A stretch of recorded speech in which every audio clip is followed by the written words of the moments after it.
Thank you, everyone. Yeah, so as we're saying, the SGA Meetup for academics is really for people who are working in universities, educational institutions, and research generally around the broad topic of sustainable games industry. And the aim is to bring us all together, share our knowledge, share the research we're working on, find ways to collaborate together, and perhaps, on new projects so that we can be more efficient and work together rather than in our separate silos. And it's been really successful so far. We've had three events. This is our fourth event, and I'm really pleased to introduce Linda Dunlop and Prashad Sambor from the University of York in the UK, who've set up the Play for the Planet network.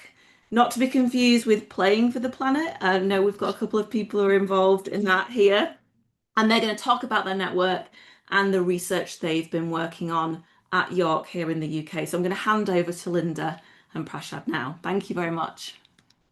Thanks, Chloe. Yeah, and congratulations again. Um, so what we have, I guess, is like a three-part thing. We've got 5 minutes to say a little bit about Play for the Planet. Then Prasad's going to talk about his research on a framework for game design, and then I was going to talk about some research on digital games that I've been doing. So we could pause after each part of that to have a bit of discussion, if that works. I think Yeah, we'll probably or do you want to go leave. through? We might leave questions to the end, Linda, just because Okay. it might be less bit easier for the recording. Yeah. Yeah. Okay. So can you see my screen? Okay. Is it slideshow? Yeah, that looks great to me. Thank you. Yeah, I've lost Prasad. Do you want to say hello? Yeah, hi everyone. Nice to meet you all. And yeah, let's get started. Yeah. So yeah, we started this network a few years ago. I feel like a visitor to the game world who's been welcomed very kindly. My background is in educational research, specifically climate education research, and I became involved in the design of an online digital game at around the time I met Prasad. Prasad, do you want to say a little bit about your background here? Yeah. Yeah, I am a serious game designer and a researcher. I've been working as a consultant designing games which are meant for multiple purposes, not just entertainment in the field of edtech, healthcare, sustainability, science, communication, accessibility, a bunch of those things. And then I started my PhD in the similar space of exploring how games can help us explore or understand climate actions in our own contexts. So that's about me. And I met Linda when she was working on Game Changers, and then we started working together. Yeah, and we connected with a couple of other colleagues in biology and political science, also doing work on games, and thought it'd be really nice to get together to connect with each other and with others who are working on environmental games, to play games together, to explore different ways of thinking with games and thinking about climate change through games, and understand the role that games can play in helping us understand climate change. So that was kind of the reason behind creating this local network on Playing for the Planet. So the sorts of things that we've done together is like hold some seminars. So most recently, Social Ludo, a social enterprise that uses serious games for urban planning. Yeah, so we hold seminars to hear about research on game design. We playtest games. So the picture here is of Navarud being playtested. And then we also just have fun and play games together. And that picture is of Daybreak, which is one of our favorite games to convene around. And then the other thing that the network does is have an annual conference on Earth Day, which is a chance for us to hear short research talks, then speed meet games, and then also discuss some issues in game design and research that are of interest to us and the wider community. So things like what makes a good game, how do we link or how should we link game worlds and real worlds? What does it mean to win in climate change games? How can we know if a game works and what new directions in game design are needed. So we hold this every year. This is our third year and it's grown each year. Some highlights, I guess, have been games for making decisions about how the Bay of Venice should be used, hearing about how daybreak is being condensed to dawn. And yeah, we've had people talk about all sorts of games from all across the world. So that's kind of what our network does. And the sorts of things that have come out of the network are not just like nice events where we meet and connect with each other, but those connections have really led to stronger relationships. So people who met through Play for the Planet have designed games. So I don't know, Prasad, do you want to say a little bit about Urban Laboratory? Yeah, That's yeah. So I co-designed a game called Birds in the City Bangalore Edition about understanding how like the connection between urbanization and bird diversity in the city of Bangalore in India. And I had brought that game to one of our Play for the Planet conferences where I met this researcher from Stockholm Environment Institute, Joanne, who works with trees.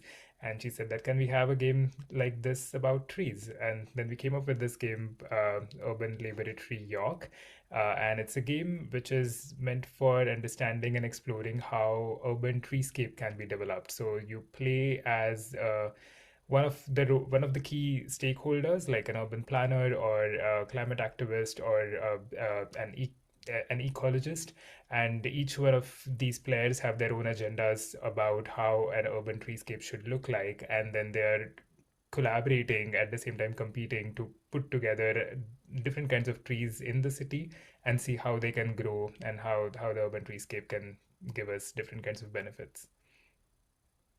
Thanks. And then other things that have come out. So Prasad and I have worked with Emerson on an idea that came about through the network to play board games and understand what sort of narratives are present about climate change in commercially available board games. We've done some public engagement with colleagues that we've met through the network. So Stephen Forrest at the University of Hull works on serious games for flood planning, and we've worked together as a result of meeting through this.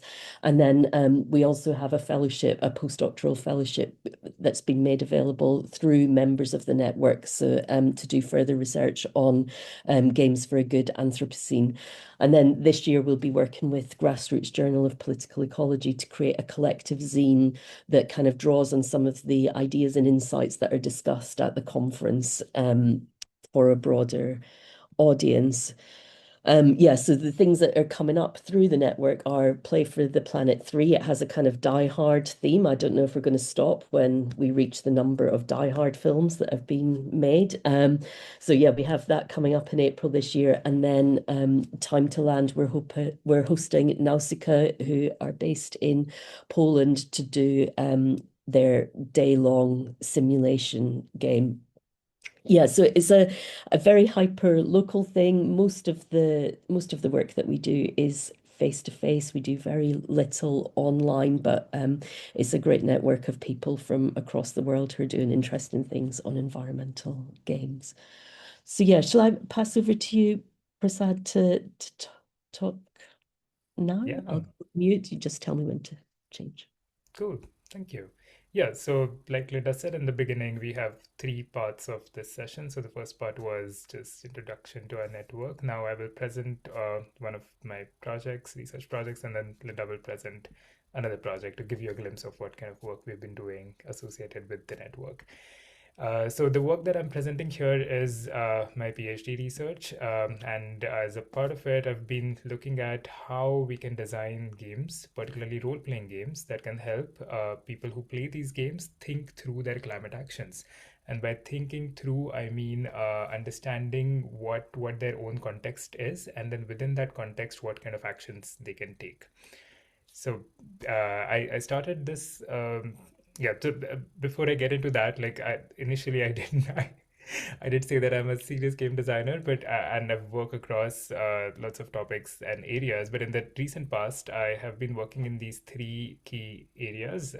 Linda, can we move to the next slide? Yeah, which are specifically looking at games, like designing them as well as researching them to envision sustainable futures, to connect with nature through games like Urban Laboratory, and to help people think through their climate actions, which is what I'm going to talk about now. So this work, as I said, started as a part of my PhD, and as a part of the background research, I looked at climate change communication as well as climate change education literature, and I also looked at climate change games. Lot of them exist, and especially they've been in making since in the last 3 decades. The QR code over there can take you to a research paper which cites references for what I'm going to speak about here in the background. I haven't included that in the slide. But essentially, all of us must have come across this kind of information where which comes from the IPCC report saying that citizens need to develop new skills to take climate actions, and all our systems need to undergo a thorough top-down as well as bottom-up transition. And to make all of this happen, people first need to start engaging with climate change. Only then they can start taking climate actions. Now, engaging with climate change is the tricky bit, is the hardest challenge, and that's what usually leads to this knowledge action gap, where people many a times know what they can do or they're supposed to do, but they don't do that. So to bridge this, if people are able to engage with climate change in a meaningful way, then they can take better climate actions. But how do we engage them with climate change? And there have been lots of artifacts, lots of ways of into or lots of interventions which can help people do this, and one of those have been games. And but among those games, the research that has been done on existing climate change games shows that rarely these games take into account the local context of the players, which is very important when we look at the climate change communication literature, that the more we contextualize the climate change and its impacts among the audience that we are trying to communicate climate change to, it becomes more and more impactful, and they're able to make it more salient in their understanding. So that's one bit which has been missing in most of the climate change games. And the second bit is that games, as you all may have experienced, afford social interactions. Like, even if they're physical games, people talk while playing the games. There are lots of over the table conversations. If they're digital games, there are discourses that are happening online across lots of platforms. And that's something which games can definitely make use of when it comes to understanding, discussing, and taking climate actions. But sadly, that's something which doesn't seem to be happening much when it comes to climate change games. So these were the two key interesting sort of opportunity areas that I identified, and along with the other findings from the climate change communication literature, I put them all together into this framework called Tandem Transformational Game Design Framework, to come up with a game concept or a game prototype to begin with. So this framework allows you to sort of iterate on both sides, like have some kind of objectives for your game design, as well as keep iterating your objectives based on the game ideas that you come up with. So the literature review findings that I had, I sort of put them into this framework, while I kept on iterating on the design goals for the game. And I also sort of iterated my game design goals based on what kind of game was being made. While doing this, I was also referring to another framework called Transformational Game Design Framework. Some of you may know about it already. It's on the next slide, where we essentially, as designers, first identify what is the player transformation that we're aiming for, like what will happen to the players after they play this game. And since my motivation for this PhD was to help people think through their climate actions, the central transformation goal for this work or this particular game was to guide players through a structured process which can help them understand different ways of taking through environmental actions within the complex constraints that they have in their own lives. So like the nitty-gritties of this came from different insights from the climate change communication literature, such as like understanding or helping these players first understand what kind of actions they're taking, reflect on their current behavior, then brainstorm different alternatives, and then contextualize those alternatives, think in their own context to critique those alternatives and come up with something which can work in the given situation. So that was the key transformational goal for this game that I decided to make. And essentially, the idea was that the players would experience this process while they play this game. So, as I mentioned in the tandem transformational game design framework, I was working on both sides, like coming up with game ideas while changing the game design objectives. And while I was doing that, I realized that this game genre of role-playing games can support this kind of thinking or this kind of an experience very well. So role-playing games essentially are the games where players take on roles of different characters in a fictional world. They interact with each other and with the world by acting. So it's more like an improvised play and or a game which doesn't essentially have a specific goal as such, but it's about exploring the story, building the story together, so creating an experience together. And there has been research which has established that when people role play, they reflect on higher levels and internalize different perspectives of these characters that they're role playing than if they are doing it by themselves in the game. So I chose this genre of role playing games as the outcome of this much work, and then I designed two games. The first game was a tabletop role playing game called Climate Club, in which players played as university students dealing with different kinds of daily decision making challenges in the context of climate action. So, for instance, how do I choose the most eco friendly way of commute to the university? Or should I vote for vegan menu in the university campus, say, kitchens? So those sort of challenges were there, and one player would role play as a person facing that challenge, while other players would play as helpers who are helping this role player to address that challenge, give them different ideas, and then they would have a discussion around what would work and what would not work and why. And then there was some reward system uh, to reward helpers who come up with good ideas which work. The second game that I made on the right side is a mini live action role playing game called Climate Companions. And this game used some of the insights that I got by studying Climate Club, as well as some ideas from the lab, say discourse that exists, especially the Nordic lab discourse of using debrief and using a very specific way of going about role playing. And in this game, all players are again playing as four university students who are friends, but in the game, they are trying to design or come up with a holiday which is completely eco-friendly. And for that, they are trying to manage their own likes and dislikes, and at the same time, they have access to this fake internet, which you see there in the image in the center. And through that, they're getting access to tools like carbon footprint calculator or carbon offset calculator, and then they're trying to plan their own trip throughout this game.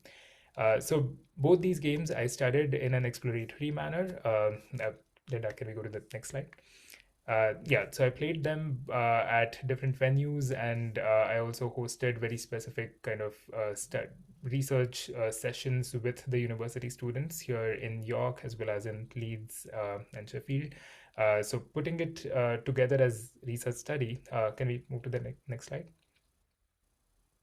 Yeah, so I conducted two research studies, both being qualitative and exploratory. There were different number of participants playing the game in different groups, and I sort of observed them while playing, and I also interviewed them after they played the game to understand what was happening in the game and how the game was doing that, to arrive at the contribution of my PhD, which is the tandem transformation, sorry, which is the thinking through uh, game design framework. So can we move to the next one? Yeah, so essentially what I thought will make more sense to as an outcome of this research is to help more and more people make such games which are helping their players to think through their climate actions. And that's where this framework comes into the picture. So the framework has 7 different insights, which are basically things that I've found from the studies of both these games.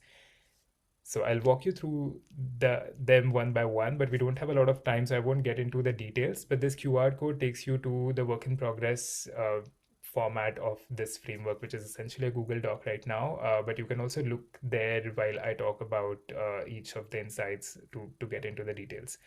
So yeah, let's just go through them quickly. So the very first insight or the important bit if you're designing a game about climate actions is that we need to make climate change explicit in that game. If we don't make it explicit, people don't think about it, and they will just play the game for some other purpose without even thinking about climate change, which is contrary to our goal.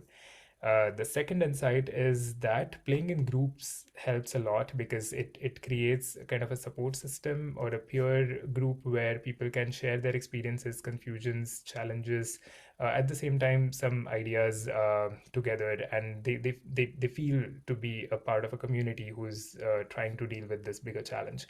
However, while doing that, we need to ensure that every player has agency, like every player has a role to play, and they also are interdependent. They need to reach some kind of a consensus to move ahead in the game. The third insight is about the role plays. So the more relatable we make these role plays, the useful they are for players to take different stances about climate change. For instance, in one of the games, one of my players took a stance of not flying at all while going on a holiday, and then that made the entire group to think very strongly about how do they go about planning a sustainable climate-friendly holiday.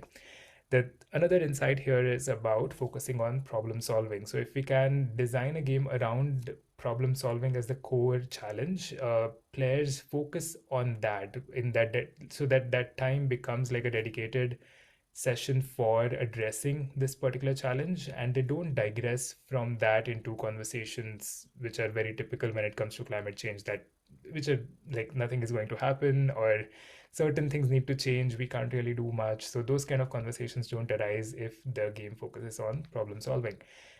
Moving on, within this problem solving, if we enable iterative ideation, and by that I mean solving a problem, coming up with a solution is not the goal of this game. The goal is to come up with multiple solutions, to keep iterating on different ideas until you reach to an idea which can work in the given context. So the more people iterate in the game, they understand better how much effort and time one needs to put in to actually take a climate action in the real life scenario. um, Moving on, including different kinds of tools and resources as a part of the game is very helpful because people usually, although they come across these kind of resources in real life, they don't go and try them out, but game becomes an opportunity to try these things out. And lastly, having a debrief or some kind of discussion towards the end of the game to reinforce what happened in the game helps a lot to arrive at the the larger goal of thinking through climate actions. So I just very quickly went through all the 7 insights, but on the QR code in the framework, you can also see more examples, things to do, things not to do, some recommendations that I have put together. And some of you in the beginning mentioned that you've been thinking of or you've been involved in designing games related to climate change. So I hope you will find the framework helpful. So moving further, the framework has been like reviewed by experts in the space of game design, role-playing game moderation, as well as climate change communication. And through this kind of expert engagement, I found that can we move to the next slide? That the framework seems very familiar, comprehensive, and actionable. At the same time, it comes across as guiding principles, which can be flexibly used along with other design processes. So those are like quite maybe USPs of this framework. But at the same time, it has a couple of limitations. First being that it implies a very constrained design space, like only certain types of games and can be made for certain kinds of audiences using this framework. And using it can be a bit messy because there are 7 different things, so recalling the details is a bit harder unless you keep going back to it. And one may need additional support if they have not designed any game at all before they start using this framework. So some support in terms of designing games is also important to to be able to use this framework.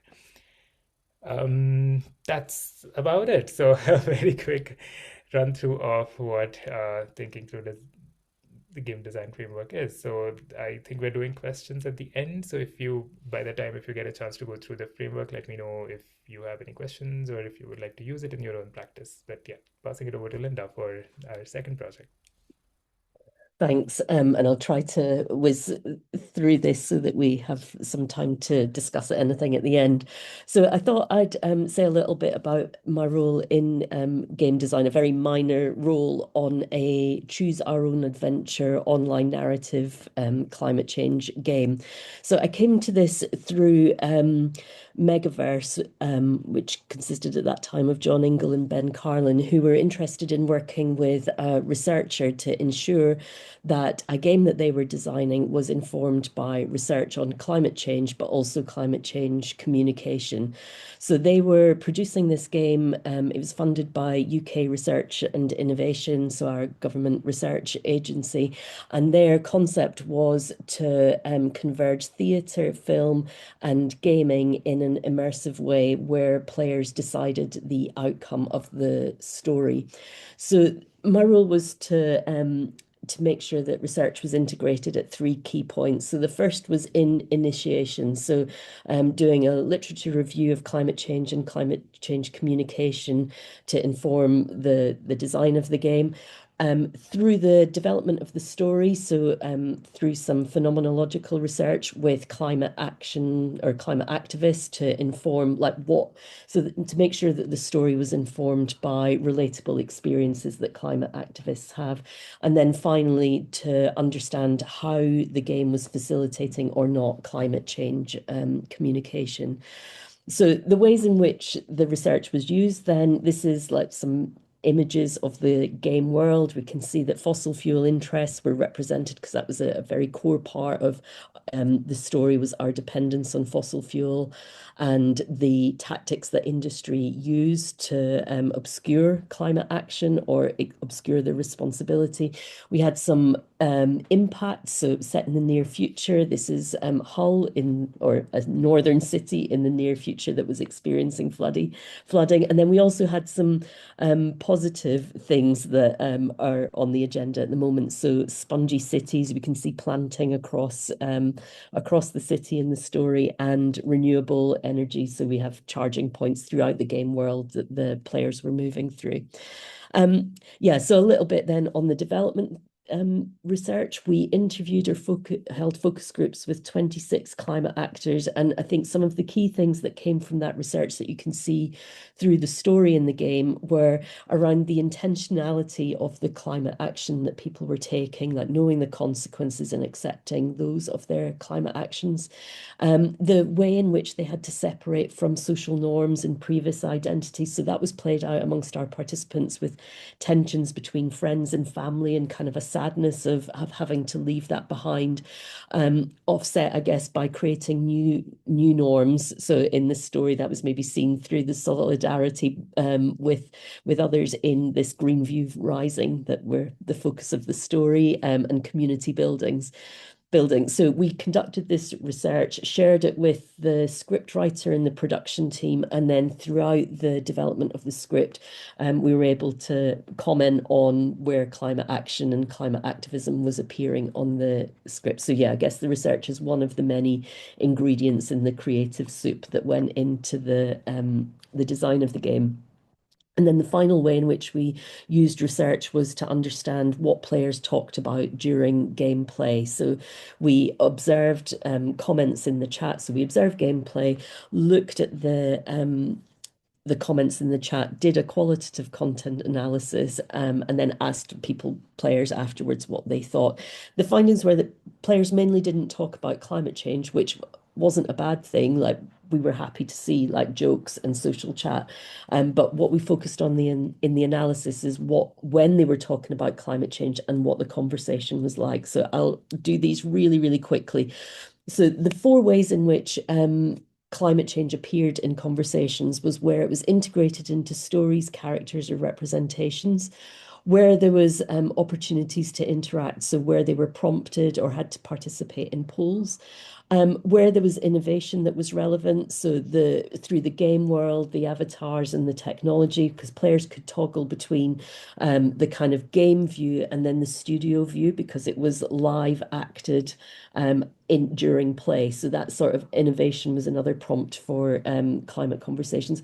And then intervention. So one of the characters was a collective, an eco, it was called a ecological collaborative oracle, which mediated conversations between players and the actors so that players could make a change in real time and see it acted out through the game. So yeah, these are some examples. I'll maybe skip over this. Yeah, so this is how Eco interacted with the audience, and there was sometimes issues with lag, and Eco was acted by an improvisation artist. So they would sing to the audience or tell jokes or yeah, use other methods to keep players engaged while we were dealing with tech issues. The Choose Our Own Adventure was a way in which people could talk, not always positively, about climate change. And this is some examples. So at one point in the game, they have to decide whether or not to accept funding from the fossil fuel companies. And we can see here one of the play sessions, they decided to accept it, and some of the reasons for why they did, and some of the reasons why they didn't. Yeah, and the sorts of actions that people talked about. Yes, some of the recommendations that came from the whole process of this design and playing of this game is that the document that you shared at the start of this meeting about a more sustainable infrastructure and how to reduce energy demands would have been really useful, I think, for the team to reduce the actual impact of the game. Another challenge that we had, I guess, was this was a very short term project, so it lasted only a year, and there was quite a lot that went into the development and less time to build an audience and to communicate on novel games features. So that's maybe something that if we were doing it again, we would do. Involving climate change education experts in the mediation of audience and character interaction. So that eco character was really popular, but because they weren't acted by, say, someone with climate action experience or expertise, there was a missed opportunity to incorporate climate change more into those informal, playful interaction. Yeah, so I think I'll maybe stop there so we have some time for discussion. But yeah, thank you for having us and giving us the opportunity to talk about our projects. I will stop sharing. Thank you so much, both of you, for sharing about the network and also the research you've both been working on.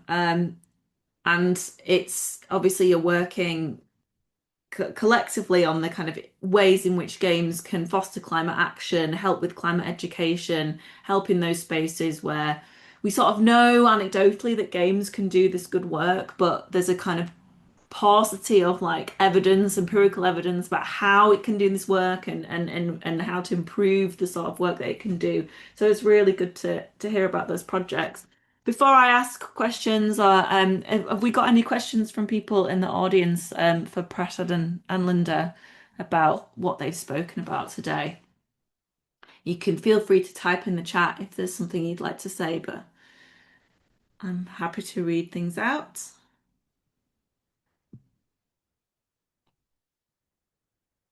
Well, if people are having a think, I'm gonna ask Linda about your choose your own adventure kind of narrative game. Can you just explain a little bit more about the context for that and like, how many people were playing it and like what, who it was made for and sort of in what kind of settings you were playing people were playing that game? So it was designed, I guess, for a general audience. So about 1,000 people played it live across a range of platforms. So it had its own platform, and then it was also broadcast through the National Youth Theatre and on Twitch, I think. And there was one other place that it was broadcast. So it was, yeah, that was the audience, and it had originally been intended to be around for the run up of COP26 in Glasgow, but by the time things were sorted out, that it was kind of post Glasgow COP. But that was kind of the intention, was around public conversations on climate change in the context of COP. Yeah. Thank you. And I suppose it's linked to the other thought I was having while you were both speaking, and that is working and speaking to commercial game designers who are interested in these issues, but then also kind of hesitant to, like, I suppose, moralize or overly dictate kind of themes in games when they're kind of designing for, like you say, a general audience or um, for it, particularly in the commercial setting. And I was wondering, and particularly maybe Prashad, you can talk about this because you talked about context being so important, like context of climate change being really important for like how games can kind of do this work. And I was wondering, like, how explicit do designers need to be when they're addressing these issues in games? Like, when I talk to designers, there's a kind of hesitancy to be like overly explicit, like let the players find their own way through, let them make their own interpretations. Don't be heavy-handed. But you seem to be suggesting that actually we perhaps need to actually hold people's hands a bit more, give them more context. Is that fair? Yeah, yeah. Interestingly, that's what I've found through the research that I've conducted, and which also a bit like goes against the climate change communication literature, where there is this whole concept of co-benefits, that if you're saving money or trying to say do something good for your health, you are doing something good for the planet as well. But I've observed that in games, unless we make it explicit, people don't think that way. And if the goal behind making the game is to help people think or do something differently, particularly, then making it explicit will make it more helpful. But having said that, I think it doesn't have to be through design itself. Like there could be some additional things which can operate around the game, which can then help players find these things and sort of work on those interpretations, reflect on those interpretations. So things like doing a debrief at the end of a gameplay, or Yeah. having some kind of these platforms available where people can discuss and talk about what happened in the game, what did they find there. And actually, as a part of the networks, one of our projects, we are coming up with a debrief guide which can be used after playing games of all sorts related to environment and climate change, and then that could be used as that could also help to make things explicit. That's really cool. Yeah, thank you. We've got some hands up in the I've just noticed as well. I will go to Bart first. Bart, you've got your hand up. Yeah, thanks. Yeah, I have to go very soon, so I thought I'd get a question in. Super interesting talks and research. So I like was busily looking things up and taking down notes, so that's great. I guess I don't know. It's a sort of, I don't think it's a mean question. It's a question around serious games and sort of what Chloe was saying in terms of like the designer leading the players, and that always makes me nervous as a game designer. And one thing I guess I would help me a little bit is if either of you, actually from either of your stories, you had some stories about players in the research. And always like to ask designers to tell me a story about players that did something surprising, right? Because it's not that exciting when a player does exactly what you hope that they do in these kind of design processes. But when play is really doing some interesting work, I find it's when the designer themselves is utterly surprised. So I wonder if you might just have some tales from the field that could help to enrich the thinking around the game that you could offer. Hmm. Um, yeah, thanks for that question. I guess in terms of game changers, one of the things that I found quite surprising was the concept of greenwashing, or how greenwashing happens. So there's a bit in the story where they identify ways in which the fossil fuel company is greenwashing, and that was new to quite a lot of players. So I think a lot of people are very familiar with climate change and climate actions, but this is a way of, as a tool for, oh, like, I can recognize when that's happening, and I, through the game, maybe seeing the ways in which different players talked about tackling that is maybe something that can, yeah, that can explore that issue, but without moralizing or saying how we should act, but more, this is a thing, here's how to spot it. They did it in a much less didactic kind of way, but exploring what are the different ways of responding to climate actions, I guess. And I suppose that relates to, players doing something interesting or unexpected. So yeah, during one play of the game, the decisions were more kind of, yeah, let's take the money, let's go with it. So trying out what the different narrative branches were. And I guess those reasons were quite interesting. I guess trying to break it or push the limits of the game, or what can we do if we make those choices that are not pro-climate or pro-environmental? How does that play out in the real world? So yeah, exploring those rather than um, moralizing over which direction to take. But yeah, I'm not sure I've really responded. Prasad, you can. Yeah, I think a quick example would be from the Climate Companions game, in which the players are coming up with a eco-friendly or a sustainable, climate-friendly holiday.